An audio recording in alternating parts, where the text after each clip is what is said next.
a mí debo reconocer que esta generación de futbolistas ecuatorianos me parece realmente fantástica. Fantástica. Yo creo que Ecuador tiene la mejor generación joven del fútbol de Sudamérica, sacando al campeón del mundo y sacando a Brasil, ¿no? Yo siempre a Argentina y a Brasil los pongo en un lugar diferente dentro de la Conmebol, son claramente los máximos animadores. Ecuador va por la consolidación de aquello que ya mostró en el último Mundial. O sea, ya no es una sorpresa los Torres, los Arboleda, los Hincapié, los Ángelo Preciado, los Tupinián, para mí el mejor lateral zurdo del fútbol de América, Moisés Caicedo, uno de los 5 mejores mediocampistas modernos del mundo, Grueso, la experiencia de Valencia, ahí es donde tal vez falta un acompañante, ¿no? No se consolida Gonzalo Plata, pero ahí apareció Kendry Páez, con 16 años mostrando su dimensión de futbolista, su estatura de futbolista, el hombre Independiente del Valle haciéndose eje y fuerte en el equipo con esa edad en un partido eliminatorio frente a una selección poderosa, frente a De la Cruz, frente a Valverde, frente a Darwin Núñez, frente a Cáceres, frente a Roget. No tuvo ningún miedo el juvenil, el gurrumín ecuatoriano, elegido por Sánchez Vaz para ser el que maneje los hilos en la mitad de la cancha, jugando muy bien los minutos que le tocó hacerlo.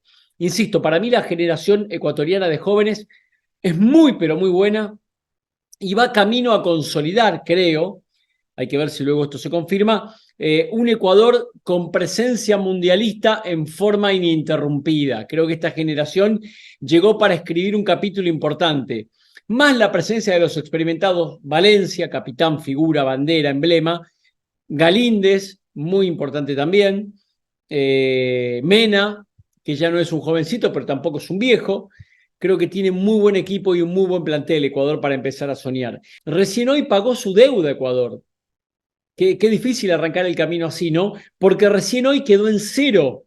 Dirán, ¿cómo quedó en 0, Martín? ¿Qué estás diciendo si ganó Ecuador? Claro, Ecuador ganó, consigue 3 puntos, pero arrancó la eliminatoria -3, porque fue el castigo que le impuso la FIFA por la mala inclusión de Byron Castillo en la eliminatoria pasada.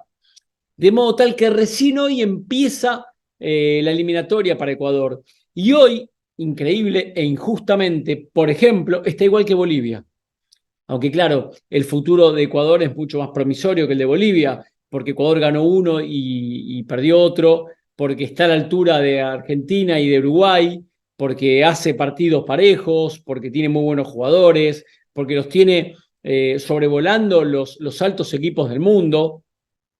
Pero en lo que a matemáticas se refiere, la historia indica que hoy Ecuador tiene 0 puntos, que se puso al día, que pagó su deuda con estos 3 que consiguió frente a Uruguay en un gran partido. Yo creía antes del match que era el mejor de la eliminatoria en esta segunda fecha y entiendo que hasta el momento no me decepcionó. Pero yo creo que Ecuador es un justo ganador del encuentro. Había sido más Ecuador hasta que llegó la apertura del marcador de la celeste vestida de blanco. Había sido mucho más Ecuador, lo había tenido Ener, lo había tenido Ángelo Preciado, era mucho más que el Uruguay se abusó de un presente chileno desconocido, anodino, chato, de los últimos tiempos, tal vez el más flojo Chile que hayamos visto.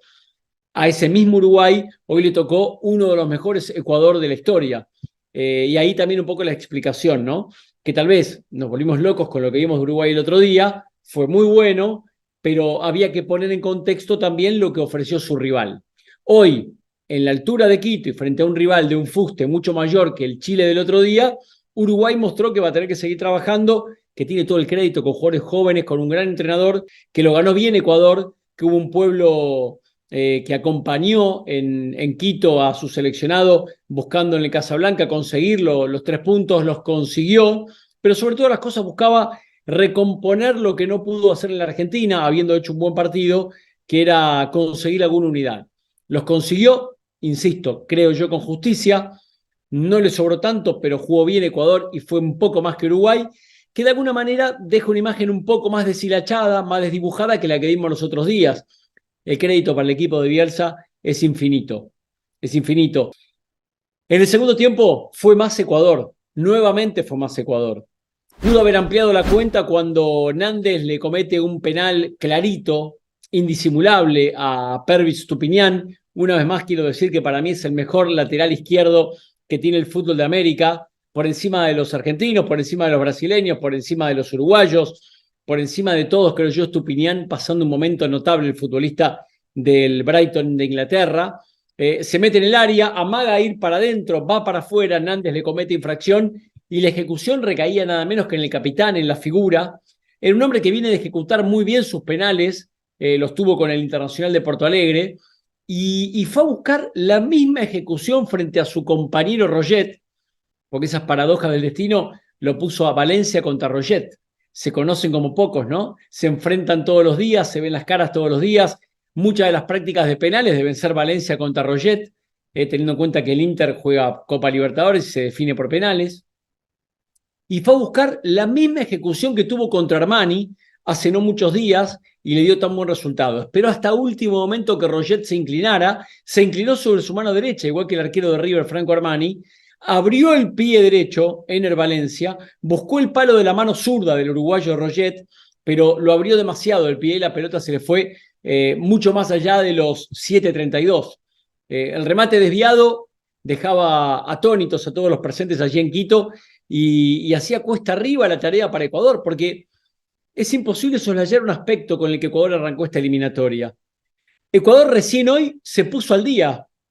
Ecuador recién hoy pagó su deuda con el gol de Félix Torres después del córner. Félix Torres se queda ahí esperando la jugada y termina arremetiendo como un 9 de área, como un delantero voraz, con los pies hacia adelante para marcar el segundo de Ecuador, que refleja mucho más lo que pasó en el partido. Vamos a escuchar testimonios de este gran partido que ganó Ecuador 2-1 frente a Uruguay. Creo que la clave fue luchar hasta el final. Se adelantaron por un gol, por una pequeña distracción, pero bueno, al finalizar el primer tiempo el técnico habló con nosotros y nos habló que estemos más concentrados. Todos sabíamos que estaba cerca, que iba a llegar la oportunidad. Llegó, tal fue así. Lo más importante ahora es que conseguimos una victoria en nuestra casa. Ahora nada, ahora a tratar de ir a nuestros clubes, a seguir trabajando para las siguientes eliminatorias que se vienen.